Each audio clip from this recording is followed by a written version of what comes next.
superior tiene dos sistemas venosos, uno superficial y uno profundo. El superficial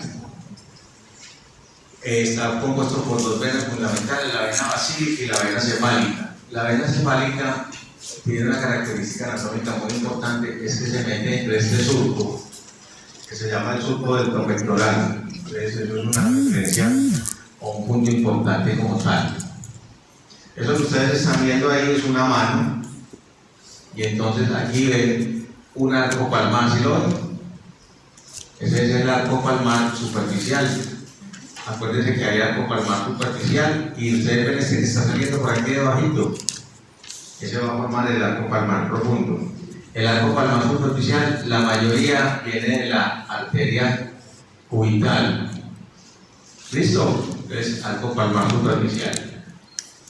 Esa que ustedes ven ahí, esa es la arteria radial y esta es una rama que se llama la rama superficial de la arteria radial. Acuérdense que la arteria radial es la que tomamos el pulso. Entonces aquí da una rama profunda y una rama superficial.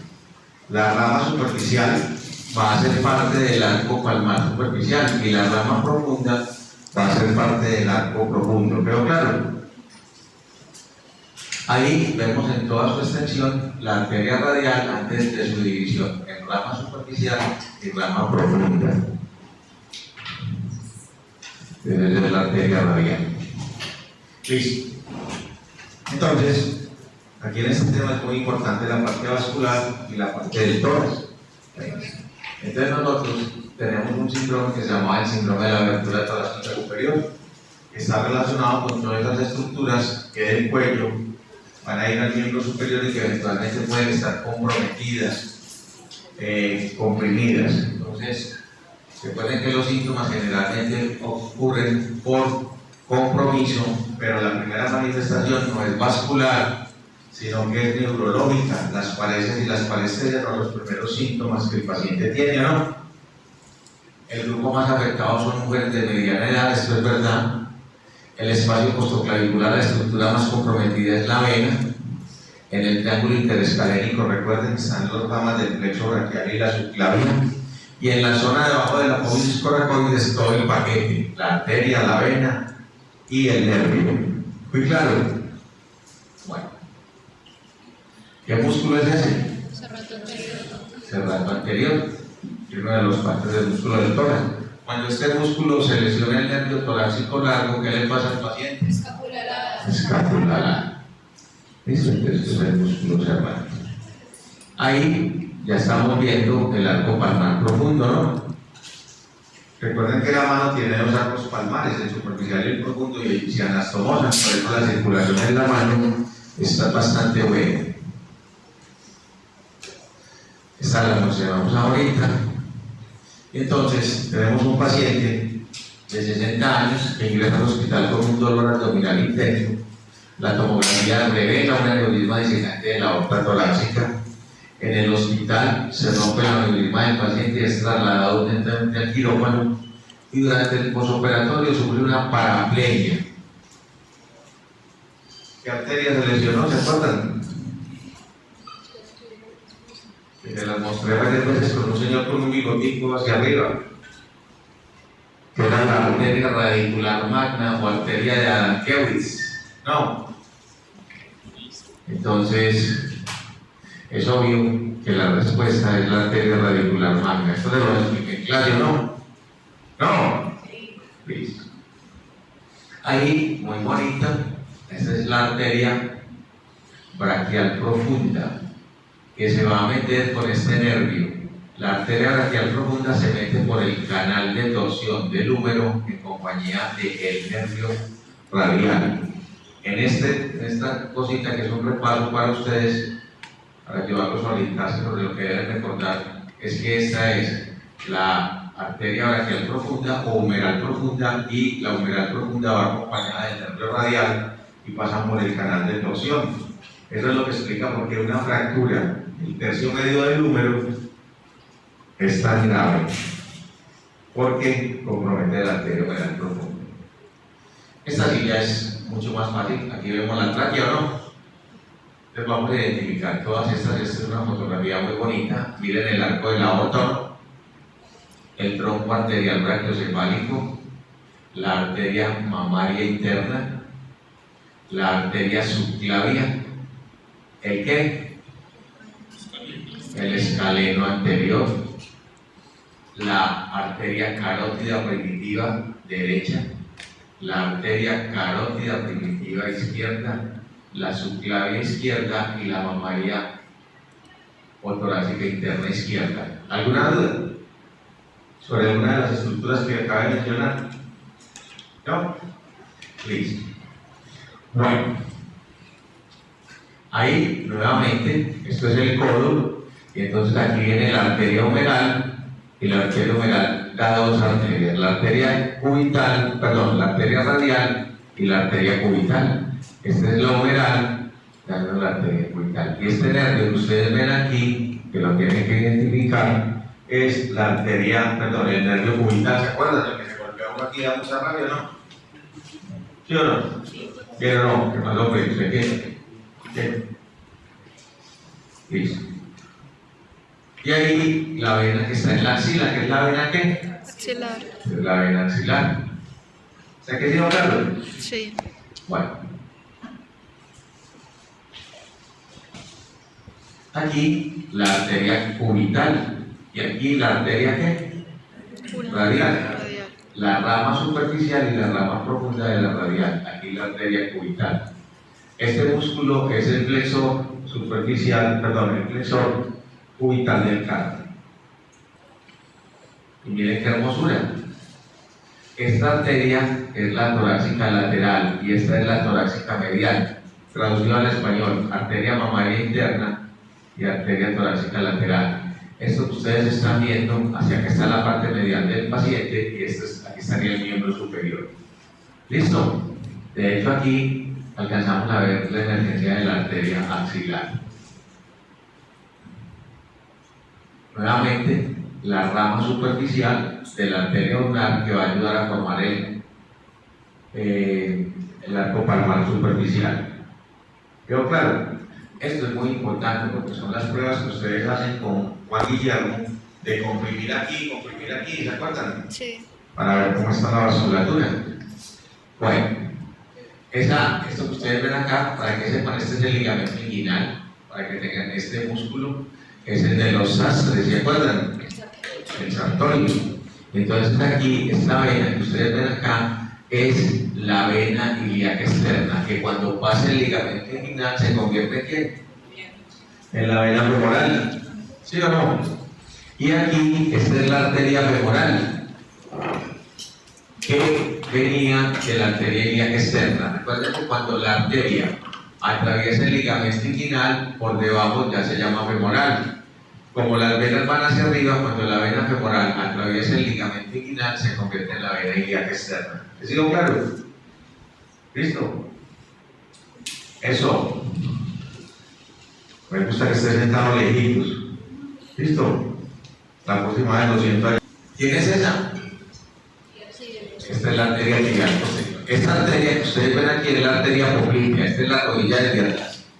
Entonces, esta es la arteria poplitea, esta es la arteria tibial anterior, esta es la arteria tibial posterior y esta es la arteria ¿cómo se llama? La arteria poplitea, no, la arteria peroneal. Como ustedes estuvieron con Lina le gusta utilizar. Eso que están viendo ahí, esta es la arteria poplitea, ya solita. Listo, es muy bonita la arteria poplitea. Y eso que ven ahí, esto es en la cadera vista desde atrás, este es el nervio ciático, ¿lo ven? Y esta estructura que ustedes ven acá es el músculo piramidal. La arteria que está por encima es la arteria glútea superior. La arteria que está por debajo es la arteria glútea inferior, ¿no? ¿Sí o no? Algún repaso de las arterias como tal. Esto es el ligamento inguinal, ¿o no? Entonces aquí viene la aorta, que da la ilíaca primitiva, que luego da la ilíaca externa y la ilíaca interna. La ilíaca externa atraviesa el ligamento inguinal y se convierte ¿en quién? En la femoral, ¿no? Y estas dos que yo señalé ahí son la circunfleja ilíaca superficial y la pudente externa, que son dos ramos que tienen importancia en cirugía y que tienen importancia en la necrosis vascular de la cabeza del fémur que ocurre en los pacientes que tienen luxación. Ahí, miren acá, esta es el ligamento inguinal, estas son las dos que acabamos de ver para los que tienen memoria de pollito, circunfleja ilíaca superficial y pudente externa, ¿no? Entonces aquí tengo circunfleja ilíaca superficial, pudente externa, arteria femoral, arteria ilíaca externa, arteria femoral y arteria femoral profunda. ¿Sí o no? ¿No? ¿Sí o no? Sí. Bueno, perfecto. Bueno, esta no, pero esta sí. Arteria ilíaca primitiva, arteria ilíaca externa, por lo tanto esta es la ilíaca interna, ¿no? Esta es la arteria que va a irrigar todos los órganos de la pelvis. Y esa es la arteria tibial anterior. Esta es la parte anterior de la pierna, esta es la arteria tibial anterior que venía desde atrás. Bueno, entonces recuerden, lo de vuelta, que aquí nosotros hablamos de malformaciones del tórax, ¿o no? Pues hay que recordar algunas cosas asociadas al pectus excavatum y al pectus carinatum. Recuerden que este es el pectus excavatum, que es la malformación torácica congénita más frecuente. ¿Listo? Pueden ser desde casi inapreciables hasta con defectos muy grandes. Afortunadamente, la mayoría de los pacientes son asintomáticos, ¿no? Existe un índice que nosotros podemos saber qué tan hundido está, que es el índice de Haller. ¿Se acuerdan? Que se hace con una tomografía y se miden los diámetros antero-posterior y transverso y se divide el transverso por el antero-posterior. El que sea mayor de 3,3, 3,2, le dice a uno que ese paciente va a tener problemas como, por ejemplo, palpitaciones, por ejemplo, dolor precordial, por ejemplo, arritmias, por ejemplo, dificultad para respirar. Obviamente, aparte de la baja autoestima que esto genera en los pacientes. Entonces, esta es la epidemiología, este es el 75% de todas las malformaciones que afectan la pared del tórax. Hasta el 40% de los pacientes tienen historia familiar de la enfermedad. La incidencia es 1 en 7.000 a 1.000 RNB. RNB son recién nacidos vivos. Más frecuente, acuérdense, en los hombres que en las mujeres, en una relación 4:1. Dios es injusto con nosotros los hombres. ¿Listo? Y se asocia a otros problemas musculoesqueléticos. La escoliosis, la cifosis, el síndrome de Maspar y el síndrome de Ehlers-Danlos. Y esto es lo que llamamos el índice de Haller, ¿se acuerdan o no? Esto fue lo que mencionamos como las complicaciones: disnea, baja autoestima, síndrome de Ehlers-Danlos, prolapso de la válvula mitral. Importante este dato: disfunción ventricular derecha, que puede ser simétrico o asimétrico. ¿Está aquí bien? Listo. Bueno, el otro es el pectus carinatum, el pechisalvido. ¿Listo? Pueden ser simétricos o asimétricos. Fundamentalmente depende de cómo se altere la unión de los cartílagos costales al esternón. Puede pasar con esta malformación que a veces en el nacimiento no se ve muy clara, pero que después, cuando ya empiezan a llegar al crecimiento de la pubertad, el defecto se magnifica. Bueno, esta es que un síndrome de qué? De Polanyi. Ese tipo no le conviene, ¿no? Ese síndrome de Polanyi es la única malformación unilateral congénita, ¿no? Casi siempre afecta el lado derecho. ¿Se acuerdan? Por la teoría de la subclavia del lado derecho, ¿no? ¿Sí o no? Recurrentemente más frecuente en varones y eso tiene una frecuencia de 1 en 30.000 a 1 en 40.000 recién nacidos vivos. ¿Listo? Síndrome de Polanyi. Recuerden que también tiene malformaciones de los dedos del mismo lado de la malformación. También puede tener, obviamente, compromiso de las costillas de ese lado y puede tener problemas también del pectoral mayor y el pectoral menor. es síndrome de Polanyi, única malformación unilateral congénita. Y tenemos varios ejemplos del síndrome de Polanyi. Y la otra es la pentalogía de Cantrell, que ya dijimos cuáles eran las 5 cosas que tenían y que dijimos que estaban asociados a 2 cosas frecuentemente: al consumo de cocaína por la madre y al uso del misoprostol como abortivo en el primer trimestre en una fase inadecuada. Esto que ustedes ven acá es el corazón salido, eso se conoce como ectopia cordis. Y no solo tiene el corazón salido, sino que frecuentemente este corazón salido está dañado y tiene una tetralogía de Fallot. Tiene que no se junta el esternón y no se junta aquí la parte inferior del abdomen. Entonces tiene un encefalocele. ¿Listo? Tiene una disrupción, una ruptura del diafragma anterior, una disrupción del diafragma anterior, y obviamente pues si el corazón está afuera, pues no tiene pericardio, ¿no? Entonces no va a tener pericardio diafragmático. ¿Hasta que ha sido claro? Bueno, el otro es este, que es lo que llamamos el esternón bífido, ¿no?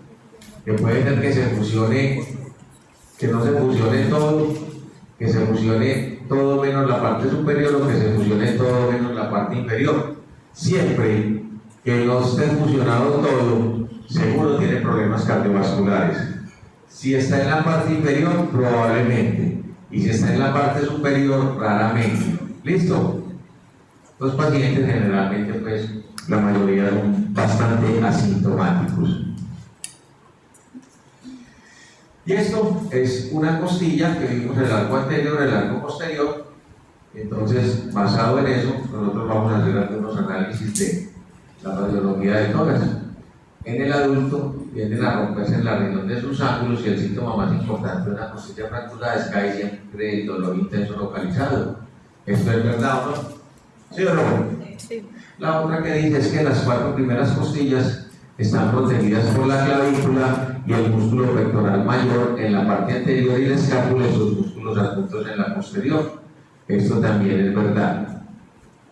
Lo que dice enseguida es que no es raro que en fracturas costales se lesionen los pulmones y causen neumotórax. Esto es verdad. Las fracturas del esternón en cualquier lado generalmente son muy inestables y muy graves. ¿Listo? Y un buen principio que debe recordarse afirma que cualquier lesión del tórax por debajo de la línea del pezón puede incluir órganos abdominales. Entonces, todas estas afirmaciones que nosotros dijimos son verdad o no. Recuerden que las fracturas del esternón tienden a ser muy inestables y muy graves. Y esto son las famosas ¿qué? Muescas costales, que están relacionados, ya sabemos con qué, ¿o no?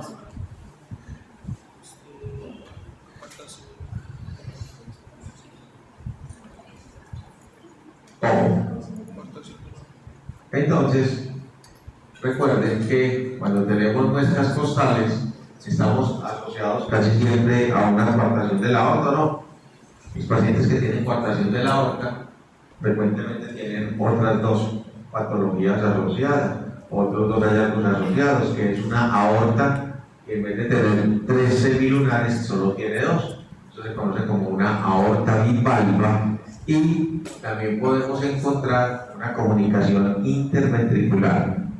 Estos pacientes pues tienen una cosa importante, que es la circulación colateral a través del circuito de la subclavia para poder llevar sangre al miembro inferior. ¿Recuerdan? Bueno, esto es clave, sin duda alguna. El famoso nivel vertebral T4 T5, que es un plano que separa el mediastino superior del mediastino inferior. ¿Listo?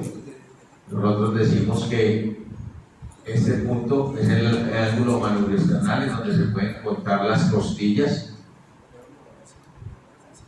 Recuerden que ese plano separa el mediastino superior del inferior, marca el inicio y el final del callado de la aorta, pasa por el punto en el cual la vena cava superior entra dentro del pericardio que está rodeando al corazón, la marca el nivel en que la tráquea se divide en bronquio principal derecho y bronquio principal izquierdo, marca el límite superior del tronco pulmonar, este que ustedes ven acá.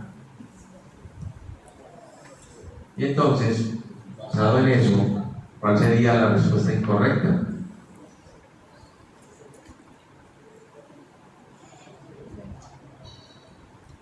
La última.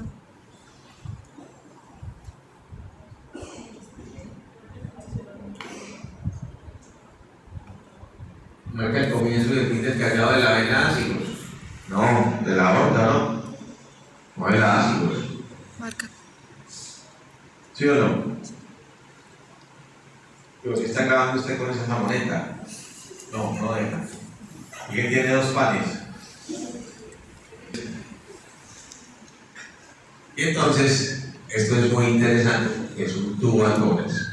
¿Por dónde se pasa un tubo al tórax? Por el quinto espacio intercostal. ¿Sí o no? ¿En dónde? En la línea axilar anterior. ¿Listo? Entonces, recuerden todo el material necesario, cómo se debe pasar. ¿Listo? Recuerden que se pasa en el quinto espacio intercostal. Bien, y este es un dispositivo que es el que nosotros tenemos aquí en la universidad. Es un dispositivo que es la famosa trampa de agua, que nosotros la hacíamos con botellas de Coca-Cola, pero ya obviamente pues se tiene esta condición, ¿o no? Bueno. Listo, entonces un fanático del fútbol en calidad de conductor con camiseta verde y bajo los efectos del alcohol y cigarrillos especiales choca violentamente contra un poste de manera frontal, presentando un traumatismo contuso de la pared anterior, con el bonate presentando lesión del esternón. Este paciente tiene un trauma esternal. ¿Cuáles son los eventos que puede presentar un paciente con un trauma esternal? ¿Cuáles son las 4 cosas que puede presentar? Tórax inestable. ¿Cuál? Tórax inestable. Condición cardíaca. ¿Qué es eso? Cardiomegalia. Ensanchamiento tras el taponamiento, arritmia y ruptura de la aorta. De las 4 cosas que yo tengo que recordar son dehiscencia de la aorta, contusión cardíaca, derrame pericárdico o arritmia.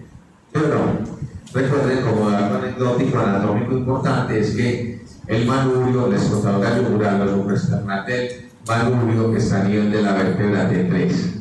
Eso es una referencia anatómica importante en anatomía. Listo. Estos no son los músculos que cubren al tórax, ustedes los conocen bastante bien, pero recordar que esto sí es importante, que cuando se pone un implante mamario, siempre se pone entre el músculo pectoral mayor y el músculo pectoral menor, ¿cierto? Para mejorar la carga que tiene que soportar como tal. Entonces ahí nosotros vemos cómo se coloca el implante mamario. ¿Listo? Entonces, ¿qué características tiene este tipo de implante? Pues es mucho más natural, mayor distancia entre el implante y la piel, menor riesgo de contractura de la cápsula del implante, menor contacto del implante con la glándula mamaria, más fácil hacer el diagnóstico mamográfico y la glándula queda libre y separada del implante por el músculo pectoral, que es una cosa bastante buena. Bueno, ese es el cerrato, que ya lo dijimos, que es un músculo que tiene que ver con la escápula alada. Los romboides, entonces, ¿qué tiene el paciente? El nervio lesionado, obviamente, es el nervio torácico largo, ¿listo? Que es un nervio que es solamente motor y se origina de las raíces del plexo braquial de C5, C6 y C7, ¿no? Entonces, ese trayecto es muy largo y es muy superficial en la axila. Entonces, los pacientes que tienen lesión del plexo braquial suelen consultar porque no son capaces de elevar el brazo, ¿no? La escápula sobresale de la espalda, particularmente cuando usted empuja una pared. Este es el mejor método para diagnosticar esto, es decirle al paciente que empuje la pared. Miren ahí claramente cómo la escápula se sale. Bueno, entonces, este es el síndrome de la abertura torácica superior, ¿no? Y dijimos que había 3 puntos esenciales que ya los mencionamos. ¿Que eran cuáles? El triángulo external, el triángulo del escaleno, debajo del espacio costoclavicular y debajo de la apófisis coracoides, ¿no?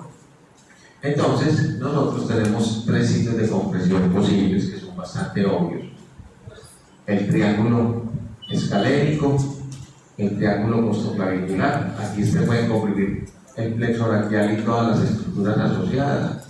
Aquí podemos ver la vena y aquí debajo de la apófisis coracoides todo el paquete vasculonervioso.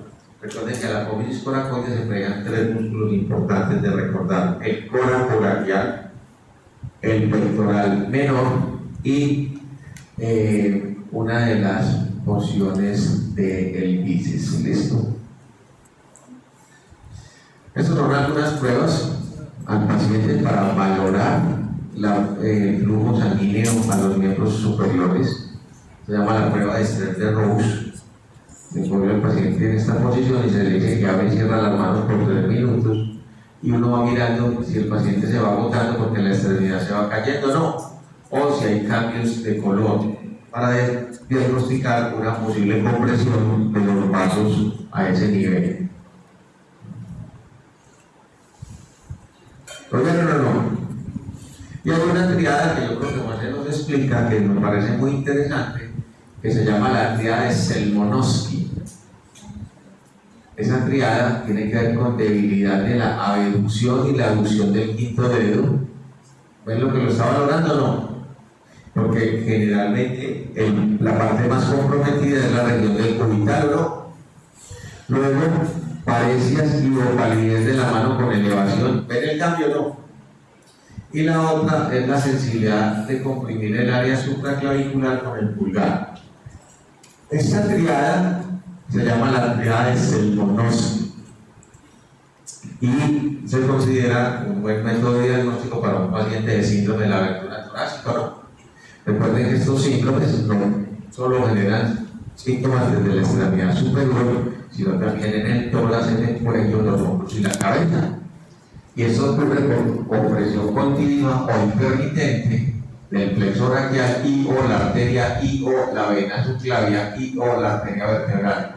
La arteria vertebral es un poquito más rara y genera un síndrome que es más diferente, que aquí no lo hemos mencionado, que se llama el síndrome de la subclavia ladrona, y que no va a estar incluida dentro de este curso como tal. Entonces, recuerden que los síntomas principales de la abertura torácica superior se deben al compromiso neurológico, ¿no? ¿Sí o no? Y aquí ustedes ven un tumor de un paciente, que es un tumor del páncreas, y entonces este es el tumor y por ahí va la cadena simpática, ¿no? Entonces este paciente tiene este tumor, tiene 45 años, llega al hospital con una disnea grave.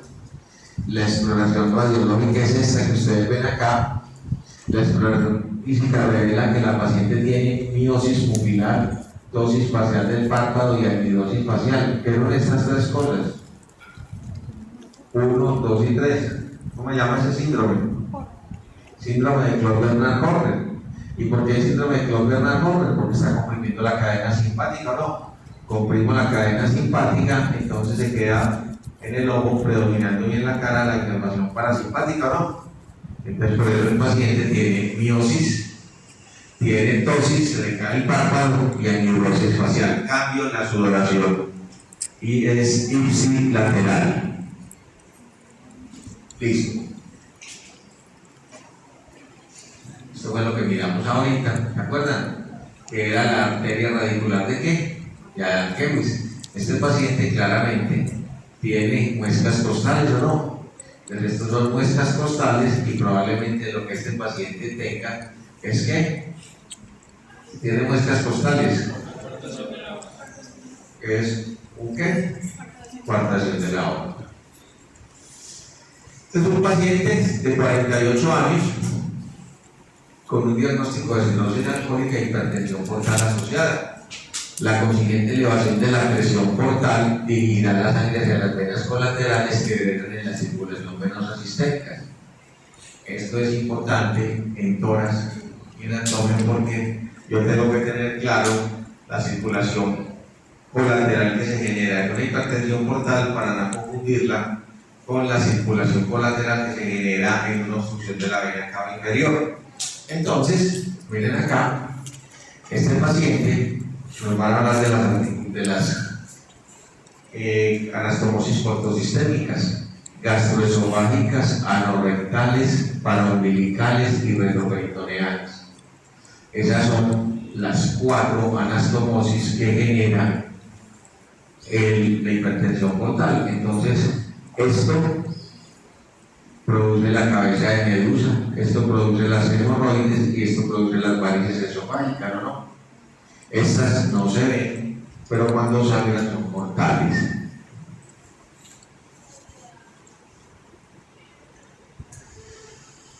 Entonces, usted es un paciente de 46 años, donde el médico se queja de dolor torácico y cefalea. La tomografía computarizada demuestra la presencia de un tumor en posición superior con respecto al bronquio principal del pulmón derecho. Y entonces, ¿en cuál de las venas es más probable que el flujo sanguíneo esté bloqueado por el tumor? Si está superior al bronquio principal derecho, ¿qué estructura cabalga el bronquio principal derecho? ¿Y qué estructura cabalga el bronquio principal izquierdo? Eso lo hemos visto aquí, ¿o no? ¿Qué estructura? Lásigos. En el lado derecho lásigos, en el lado izquierdo la vena cava, la aorta. Entonces ahí dice vena lásigos, eso es un error, está mal, no copien esta respuesta, es aquí, callado de la vena lásigos, esto es el correo, ¿quedó claro? Para que no tomen foto en ese porque la respuesta está incorrecta. Bueno, ahí pues vemos la cava superior que se forma de los 2 troncos venosos brachiocefálicos y a su vez se forma de la subclavia y de la yugular interna. Aquí vemos el arco de la aorta, el tronco arterial brachiocefálico, la arteria subclavia y la carótida primitiva derecha. Aquí la carótida primitiva izquierda. ¿Quedó claro? Pero la estructura que están señalando ahí es la vena brachiocefálica derecha.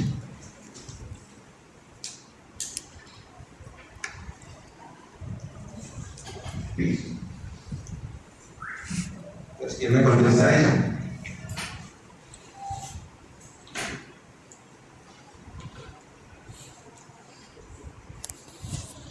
Es el pectus carinatum, es el pectus excavatum, ¿no? Entonces esto, ¿cómo? La gástrica izquierda, la esplénica y la hepática común.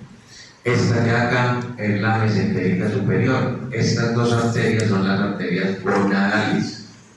¿Listo? Ahí, nuevamente, el nervio APH, ¿lo ven? Es el nervio vago del lado derecho y este nervio que se está dando para devolverse es el nervio laringio recurrente. Esta vena es la vena yugular interna y esta es la vena subclavia. Este músculo que está detrás es el músculo escaleno y la estructura que está detrás es la arteria subclavia. ¿Quedó claro? ¿No? Listo. Esa arteria es la arteria gonadal, esta es la aorta, esta es la gonadal derecha, esta es la arteria gonadal izquierda, esta es la aorta, esta es la arteria sacra. La arteria sacra media, que es la arteria que involucionó para la cola. Esta es la ilíaca primitiva, que da la ilíaca externa y la ilíaca interna. La ilíaca externa pasa por el ligamento inguinal y al pasar por el ligamento inguinal se convierte en la femoral, ¿no? Y entonces ahí ustedes ven esto que parece un poquitico confuso.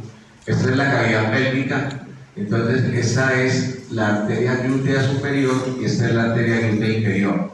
Esta que están viendo es la arteria obturatriz. Aquí estamos mirando la pelvis desde la parte anterior. Esta es la cavidad pélvica y aquí viene la arteria ilíaca externa para luego dar la femoral. Entonces esta es la arteria glútea superior, esta es la arteria glútea inferior. Bueno, esa es la arteria esplénica que ya la miramos. ¿Y qué es eso? El reborde costal. Estas son costillas verdaderas, estas son costillas falsas y estas son costillas flotantes. Miren cómo se ve bonito el surco costal, ¿no? el manubrio del esternón, el cuerpo del esternón y la apéndice sigmoides. Estas son las líneas que también hay que reportarlas, hay que saberlas en lo que llamamos la anatomía de superficie. Miren en este paciente cómo se dibuja de bien el músculo serrato antero superior. Bueno. Y obviamente pues, no podemos dejar de considerar la mama, ¿cierto? Los 4 cuadrantes, el pezón, la areola. Esta paciente, recuerden que es anormal, comillas, tiene un pezón supernumeral, que se conoce como polipético. Lo que sí es importante es que sí, la mayoría de los tumores son en el cuadrante superior externo y tienen tendencia a tener metástasis en la cadena axilar. La cadena axilar, generalmente nosotros la drenamos en cirugía y podemos lesionar el nervio torácico largo que produce la escápula larga. Entonces, un tumor maligno que involucre la parte lateral de la mama, el lugar más posible de los grupos ganglionares donde va a ser metástasis, es obviamente los ganglios axilares, ¿o no? Por eso nosotros siempre le palpamos la axila a las pacientes cuando estamos mirando los ganglios axilares.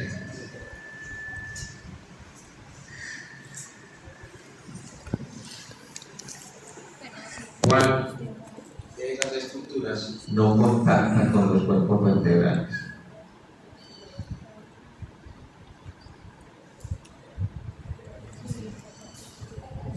La vena ácido sí, el tronco simpático sí, el conducto torácico sí, la arteria intercostal posterior derecha sí, la tráquea no, porque la tráquea está delante del exófago, entonces es el exófago el que hace contacto con los vertebrales, ¿no?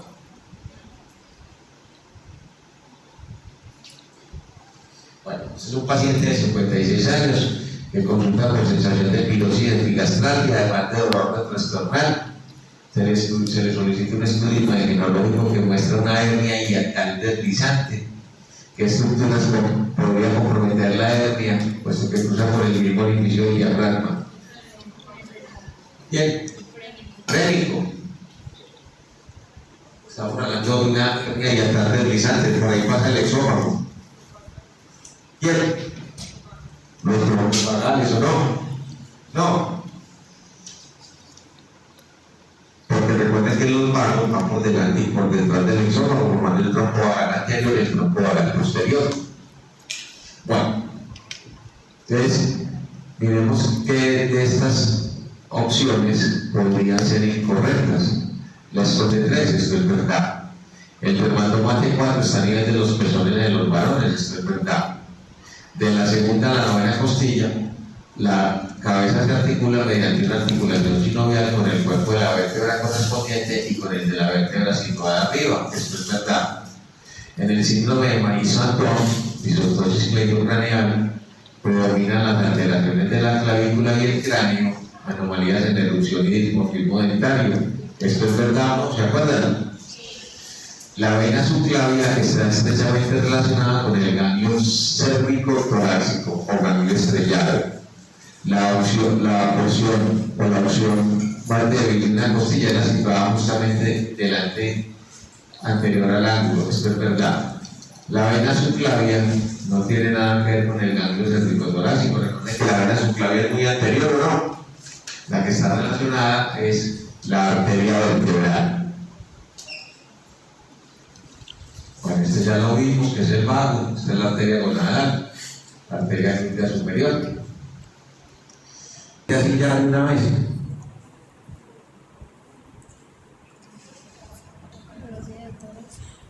Está hipotenso, la tráquea está desviada a la derecha.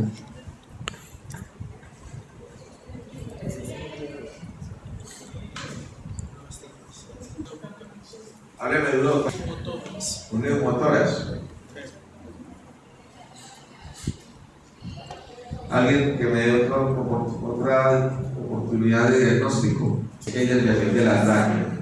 En un neumotórax sencillo la tráquea no se desvía. Es un neumotórax a tensión. Por eso hay que descomprimir con aguja y el tórax izquierdo, ¿no? ¿Sí o no? Bueno, esa arteria es una mesentérica inferior. Esa es el arco de la aorta, ¿no? Este es el tronco de la pulmonar. ¿Qué es esto? El ligamento arterioso. Esa es la aorta descendente. Bueno, estas son las hernias que nosotros vemos, que son la hernia diafragmática posterolateral o desborgalé, la hernia retroesternal o desborgal y la hernia hiatal, que recuerden que son las más frecuentes, ¿no?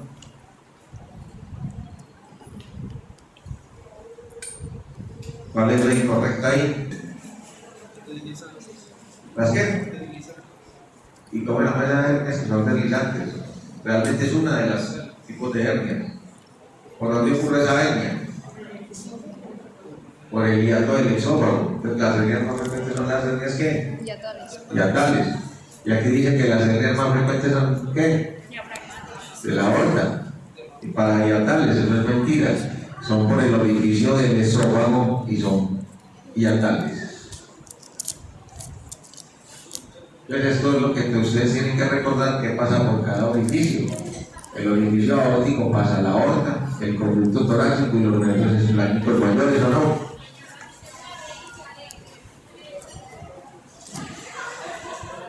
El orificio esofágico pasa al esófago, los vagos derecho e izquierdo, las ramas esofágicas de los vasos gástricos izquierdos y los linfáticos del tercio inferior del encéfalo, ¿no?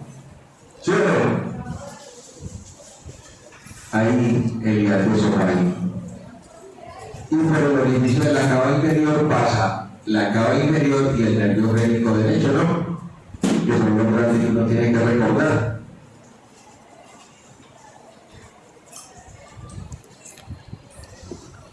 ¿Cuál es la incorrecta? La D. Recuerden que el conducto torácico viene por la derecha y se pasa para la izquierda para terminar aquí en la unión túbulo-subclavia. Esta se las había mostrado en clase. Y esto es la arteria mamaria interna, que da la arteria epigástica superior, que da la arteria que se anastomosa con la epigástica inferior, que se pega a la arteria ilíaca externa, que luego se continúa con femoral. Esto es la circulación colateral en coartación de la aorta, ¿no? Fijan aquí la coartación de la aorta, ¿no? Es una malformación que ocurre más o menos en el 5% de los pacientes con proporciones cardíacas son.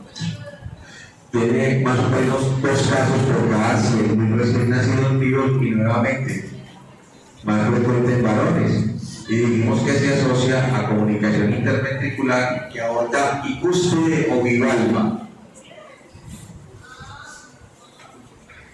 Bueno, esto es importante recordar que la primera costilla va a generar unas relaciones importantes. Nosotros vamos a tener una arteria que es la arteria subclavia que origina el tronco costocervical, que origina la arteria intercostal suprema. Esta origina las 2 arterias para los 2 primeros espacios intercostales. Voy a repetirlo en el orden. La arteria subclavia origina el tronco costocervical. El tronco costocervical origina la intercostal suprema. Y la intercostal suprema da las 2 intercostales superiores, la primera y la segunda. ¿Quiénes originan de la tercera a la 11 y la subcostal? En la parte posterior, la aorta, y en la parte anterior, la mamaria interna, ¿no? ¿Sí o no? Bueno, entonces aquí tenemos la arteria intercostal suprema y aquí vamos a ver cómo se originan las 2 intercostales superiores, la primera y la segunda. Las ven o no, porque ya dijimos que de la tercera a la 11 es la aorta y la última no se conoce como intercostal sino como subcostal. Bueno, ¿quién es ella? La arteria subclavia derecha. Esta es la arteria mamaria. ¿Quién es este músculo?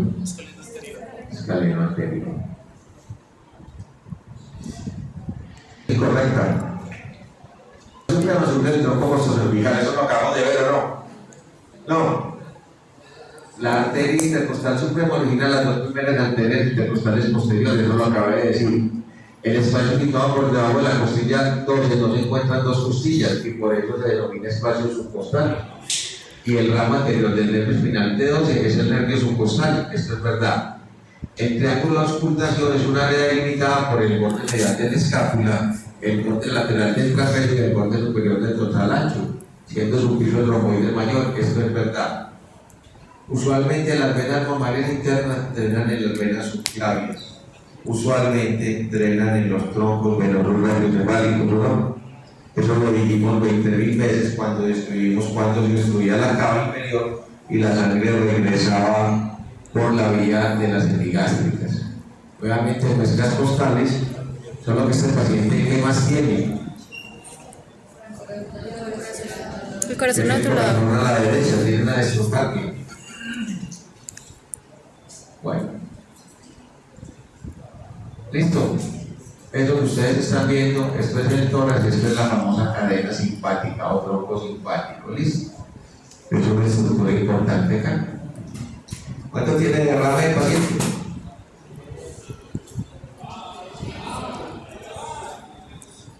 Si llega al diafragma tiene 500 y por encima de cada espacio se le agregan 250. ¿Cuánto tiene? 750. 750 hombre. Se la de. Cabeza de medusa, hipertensión portal. Los vasos paralelos al tórax y el abdomen, obstrucción de la vena cava inferior. Entonces, cuando tengo obstrucción de la vena cava inferior, ¿cómo llega la sangre? Llega de la cava inferior a la ilíaca externa, de la ilíaca externa a la vena epigástrica inferior, de la epigástrica inferior a la epigástrica superior, de la epigástrica superior a la mamaria interna, de la mamaria interna a la vena brachiocefálica, y de la vena brachiocefálica ¿a quién? A la cava superior, ¿no? ¿Sí o no?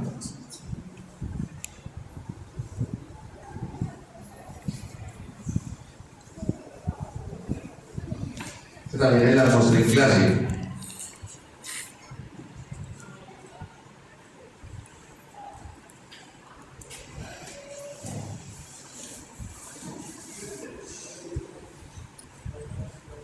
Es verdad, el tipo más es un tumor en frecuencia en los tumores mediastínicos. ¿Se acuerdan que los tumores del mediastino anterior son las 4T, ¿o no? Esto es verdad, esto es verdad, esta es verdad, esta es verdad, pero esto es mentira. Que el conducto torácico comienza en el abdomen en forma de la cisterna de kilos, no es verdad. Sobre el cuerpo de la cuarta y quinta vértebra lumbar, entre el esófago y la cava inferior, el esófago no llega tan abajo, ¿no? Entonces, por lo tanto, esa es la incorrecta. Y entonces, este es el sistema de cómo se forman los ácidos y la hemiácidos, ¿no? Recuerden que la vena subcostal se junta con la lumbar ascendente y forma el sistema de la ácidos en el lado derecho. Recoger la 12, la 11, la 10, la 9, la 11, la 7, hasta la 4. Porque la segunda y la tercera forman un tronco en el lado derecho que se llama la vena intercostal superior y desemboca la ácidos. La primera intercostal posterior desemboca en el tronco venoso brachiocefálico. Eso es el lado derecho. En el lado izquierdo, miren que esta vena, que es una sola aquí, aquí está dividida en dos. Entonces, por lo tanto, es la mitad. Hemiácidos y hemiácidos accesorios. La hemiácido se forma de la vena subcostal y de la vena lumbar ascendente. ¿Las ven? Se forma y recoge la 12, la 11, la 10 y la 9 y se pasa generalmente a T8. En el lado superior izquierdo, la primera desemboca en el tronco venoso brachiocefálico, o sea, ambas primeras desembocan en el tronco venoso brachiocefálico. La segunda, la tercera forman la vena intercostal y desemboca al sistema de el tronco venoso brachiocefálico. La cuarta, la quinta, la sexta, la séptima y la octava forman la hemiácidos accesoria y desembocan a la ácidos. Muy claro, aquí hay que separar esto porque esta segunda y tercera no están ahí pegadas. ¿Listo? ¿Pero claro? Bueno. mentiras, porque los bronquios primarios no están en el mediastino medio, ¿no? Los bronquios primarios están entre los pulmones, por fuera de lo que llamamos el mediastino medio. Y la aponeurosis superficial torácica es el plano anatómico para separar quirúrgicamente la pleura parietal de la pared torácica. Recuerden que la pleura parietal es una pleura muy sensible, muy dolorosa, y la pleura visceral no es sensible, no produce dolor.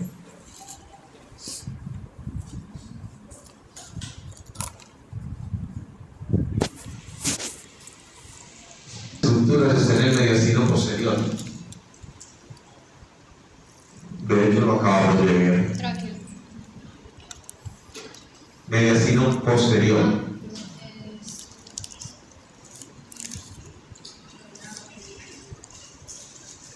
¿Quiénes estaban pegadas a la pared costal recibiendo las intercostales? La vena hemiacial. No. La vena ácido no, o hemiácido siempre. Esto es la división del mediastino superior, mediastino anterior, mediastino medio y mediastino posterior.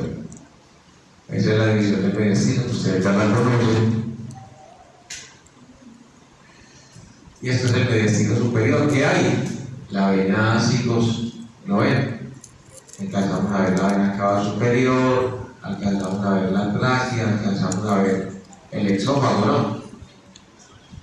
Este es el mediastino anterior, el timo, el tejido conectivo y el los ganglios.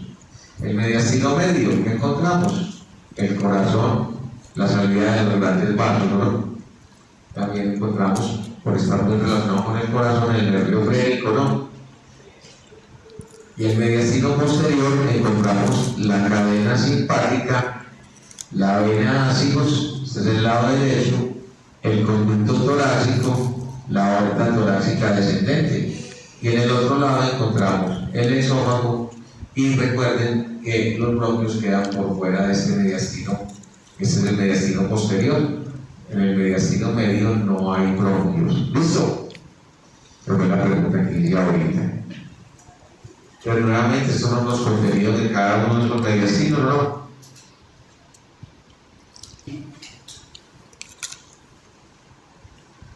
¿Cuál de estas cosas no tiene el mediastino posterior? La segunda torácica, la aorta descendente, sí. La vena ácidos, sí. El nervio vago, sí. Los nervios espláncnicos, el pericardio filoso. Pues que no vamos a encontrar. Pericardio filoso. De los contenidos de cada uno de ellos, ¿o no?